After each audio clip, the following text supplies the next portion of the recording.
JEE and the ASEE Prism are really great ways to, again, stay up to speed with what's happening in the community. So the publications have been really valuable. Obviously, JEE is a top-tier journal in our field. The Journal of Engineering Education and Advancements in Engineering Education provide me with sort of the more research-based developments that help me to really see how can these proven pedagogical developments, how can I integrate those into my course. I always look to that journal for background on if I'm looking into a new research area. But the real rigorous nature of the Journal of Engineering Education and the focus on engineering in particular has really provided a nice outlet for much of the research that I do.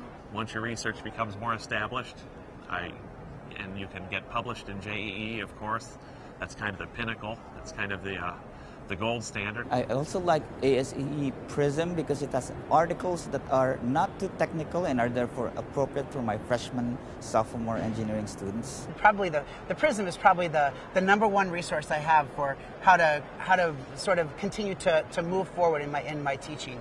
And Prism is helpful too because it sort of pulls the best of a lot of these different resources and puts it in a very readable format. It's something you can kind of flip through. So I like ASEE Prism because it kind of boils things down so that faculty members who maybe aren't so into the educational research aspects can understand it. Very digestible, and I can actually use that in a lot of my classes when maybe I don't want my students to read an entire research article, but I want to make them aware of something that's really important. ASEE is passion for teaching, and that's why ASEE is me. ASEE is professional development, and that's why ASEE is me.